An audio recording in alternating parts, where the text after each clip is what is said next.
Burnout is real, and the constant pressure to find the next client can be very, very exhausting. What if I told you that as a designer, you're probably sitting on at least 3 things that you could be turning into passive income right now? I've been deep diving into this world myself recently because client work, while great, is hard to scale. And if I stop working on client work, I also stop earning. So I've started building income streams that don't rely on me showing up every single day. I felt like I wanted income that works in the background while I focus on doing better work or just taking a break. So as much as this video is to help give you ideas, I am also taking all of this in because it's part of my own journey to build a stable and creative lifestyle. And if you're in a similar place, then I think these ideas will open up some new doors for you. So if you want to follow along as I build everything out, then hit subscribe because I'm going to be sharing the wins, the fails, and everything else in between. In this video, I'm going to share 7 passive income ideas that you could be making money from as a branding and web designer, even if you're starting from zero. Let's get into it. Number 1, licensing your design process as a toolkit. Instead of selling designs,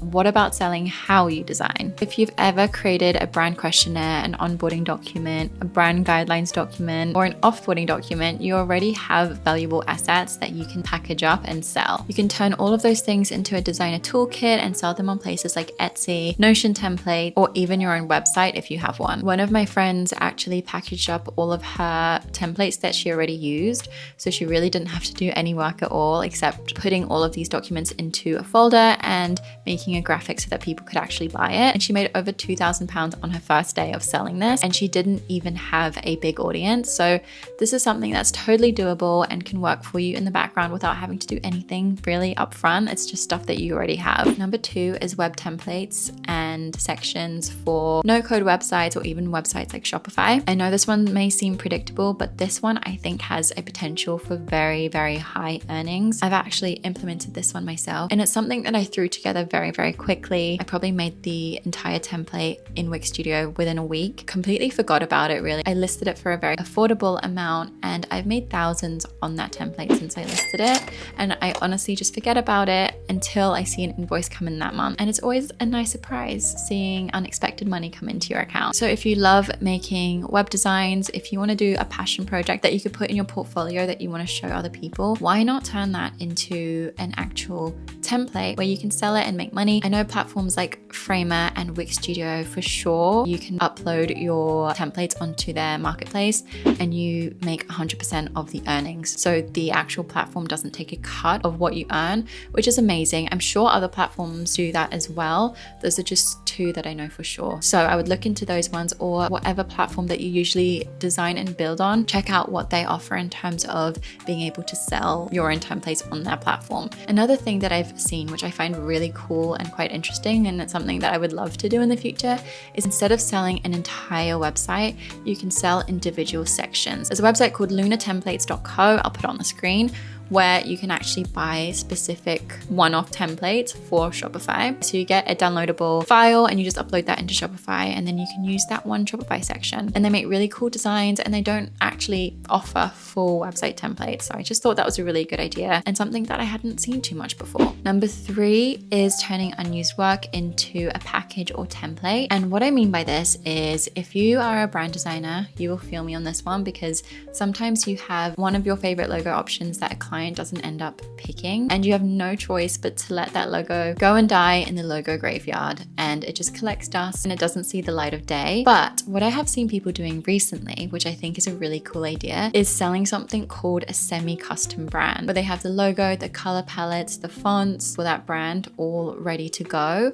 However, someone can buy that and swap out their brand name for that design that you've already made. So I would say I'm cheating a little bit here because it's not true passive income. You're still doing a little bit of work, but the work is minuscule compared to designing something from scratch. This is more streamlined. You've already got the design and you've already got the ideas, and you're actually able to use them and sell them and make money on them. Just for an example, I've seen people do this on Etsy. I've also seen a website called shopsaffronavenue.com where she sells semi-custom brands, and she makes them limited. So only like 5 to 10 people can shop that particular brand that she's made, so that it's quite exclusive. Number 4 is selling assets that are made from scratch. I'm going to go over this one, even though I know it is a very obvious one, but it's here for the reminder because I know some of you are so talented with your drawings, illustrations, even making your own fonts. You use them in client projects or you use them in something like a passion project, but you could be packaging these up and selling them.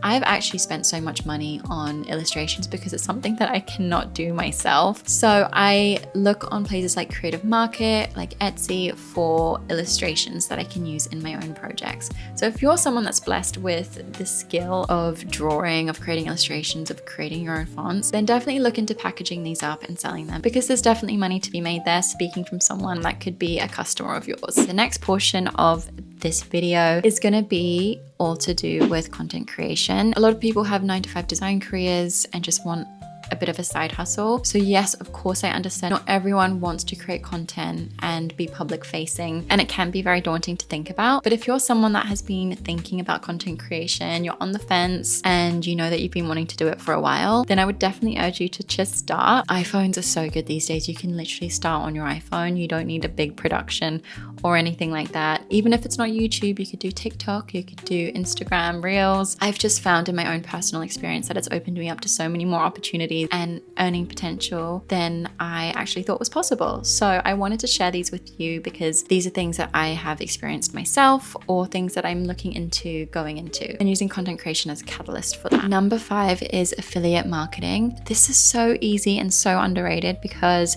I have made thousands of dollars just by putting links in my videos, and I don't even have a big audience. I really don't. And when I started doing this, I probably had like less than 5,000 subscribers, yet I was still able to share the tools that I use, the courses that I use. It's things that really helped me on my journey and become a better designer. For example, there's a Shopify course that I always recommend whenever I'm talking about Shopify. It's called Standout Shopify, and I do have an affiliate link that I do put in my description whenever I talk about it.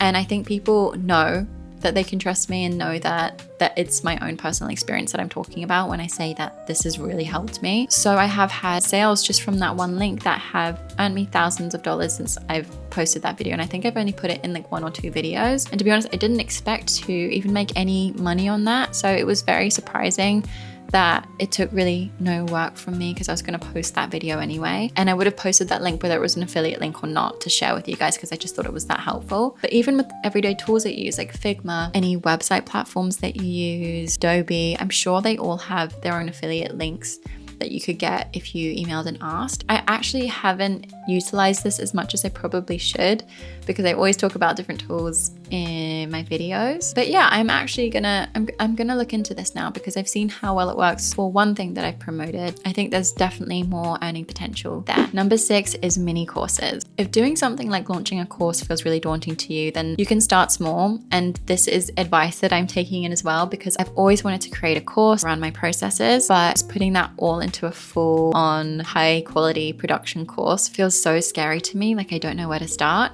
So a lot of people have launched mini courses where they take a certain topic and break it down into something small and launch something that doesn't take too much time to create. So for example, instead of talking about your entire branding and logo process, you can talk about onboarding, or you can talk about how you export your files and offboard, or create a brand guideline document for your clients. There's so many steps to your processes and so many things that people can learn from, or you could just hone in on a specific service that you offer. For example, if you can build a website in a week, you could package that up into a mini course as well, and not necessarily go into depth on how you design a website, but how you're able to sell and package a website in a week to a client. Honestly, so many different areas in which you can create a mini course about. This is something I've been itching to do for the longest time, and I think you really need to put aside your imposter syndrome if you're thinking about doing this, because it's very easy to get trapped in the thought of, why would anyone listen to me teach about this topic when there are so many other people who are more experienced, who are more skilled, that they could be buying a course from. But this is also just training your self-talk into believing in yourself and believing in your work, and knowing that people might resonate with you more because of the way you are as a person, the way you might be able to teach, your take on things that no one else has, that they would want to learn specifically from you and no one else. Number 7, and the last point, is earning ad revenue from your content and also sponsorships. So the first one is making money from ads. With YouTube, it is called Google AdSense, and you basically make money, a small amount of money, based on every view that you get on a monetized video.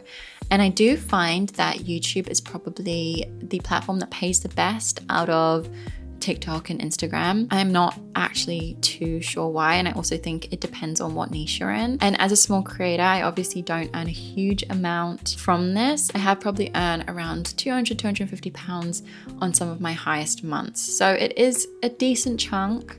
Obviously not enough to pay the bills, but I do think there's potential to grow if I'm consistent with YouTube and keep posting and build my audience. But I wanted to throw in a sneaky little option in here because a lot of money that is made through my YouTube account is actually through brand and sponsorship deals. And I know it's not true passive income because you're actually doing the work for that brand, but it's videos that I probably would have created anyway. But then there's a sponsor that just so happens to back your video. And even as a small creator, the amount of money that some companies have set aside for content creators and influencers is mind-blowing. I've earned tens of thousands of dollars just through branded videos, which is crazy. I didn't even think that was possible. But I think what's most important is just building a community and having a really specific topic that you talk about and that you're trusted for. And as long as you're making good quality content, I think brands will tend to gravitate towards you and find you. So I just wanted to throw that one in there because if you're looking for another way to make some money and you're open to creating content, then please let this sway you into starting because you just don't know what opportunities it could open up for you. So here is where I'm at personally. I've got a website template up on Wix Studio that I'm selling currently. I aim to probably create at least 4 more by the end of the year. I also want to turn my client processes into a toolkit that people can use and buy. And I also want to make my very own mini course that will help people in the industry. It's not something that I want to rush, but like I said in the beginning, I want to share this journey in this new series that I have so you can see the process of me creating different things because I want you to be able to learn from my mistakes and successes as well. So if you're a designer that wants more freedom and less burnout, I hope this sparked a few ideas. Drop a comment below which one feels the most doable to you right now. And if you want to follow along while I build this out, then hit subscribe. I'll be sharing the good, the messy, and everything else in between. See you guys in my next video. I feel it in my soul. Feel inside my sacred body, taking no control. Feel it in my holy. Sacrifice me, the curse I'm holding.